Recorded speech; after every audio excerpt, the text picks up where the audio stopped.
Very serious problem. So when they take a treaty commission and they say we're going to go into nation-to-nation talks, that means the nation of Canada speaking to the nation of, you fill in the blank. It could be Sliammon, could be Gitsan, could be Niskaw, could be Haida, could be Nuchalnev, Sechelt, could be Cree. Any of the nations that I've visited across this country, and I visit a lot of them, because I need to learn how to speak properly, because it's not right what's happening. They're turning your own people against you. And what they're doing by doing that, they're taking advantage of your pain and suffering, and they're giving some money to certain people. And first off, they start off with the Treaty Commission. The Treaty Commission starts to work through the process. And as far as the outside governments are concerned, they're supposed to inform you about what's going on at every single step of the path. But what you found out is that most of them don't understand what the treaty means anyhow. Most of the documents that are put in front of them are too complicated, no matter what level of education you have. And it's not even in your language to begin with, so how could you even begin to explain it to the elders who've been waiting for almost 100 years to get a solution to this problem? So when you go to your grannies and your grandpas and you try to tell them, this is what we're trying to do today, we're trying to get this treaty solved, right? It doesn't always work that way. Sometimes it gets turned around, and people don't agree with those band council members and these treaty council members.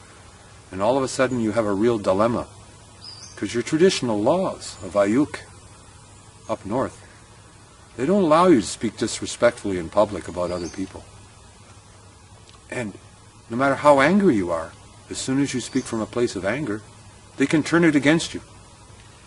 Or if you challenge them because they believe they have the authority to speak as a treaty commission, they'll say you don't understand and it's not the right thing to do. It's inappropriate. You're speaking out of context. You're going against traditional law. So they're turning your own laws against you. That's a sad thing to see. Because it's kind of like cancer. If you don't take care of it, it lives off of your vital energy and it will kill you. What's really important is to find peace inside of your own heart and not be afraid. The most difficult thing to do is to recognize the pain and suffering. There's going to be time for healing, but the first step is freedom. And the only true freedom is to tell the truth. So I want to tell you some truths today about your treaty councils and your treaty commissions. They're representatives and agents of outside interests. And we need to change that. We need to bring it to a place where we have a group from inside your nation that represents the true hereditary chiefs of your nation, according to the houses and the clans that each are required to be responsible for that part of their territory. We need to find a way that they can come together and have an organization within that group that can speak directly to outside countries. Normally we would use the UN. We talk about Palestine and Israel. Think about the way that they have such a hard time talking to each other. We talk about Syria today and the war and outside interests and oil companies and exploration. We talk about our friends in Bolivia, where people are being killed to protect the land and the resources. What you're seeing is the future of what's going to happen inside of your own nations right now. It's why I've been asked to speak to you, because I've been looking at it from a big picture.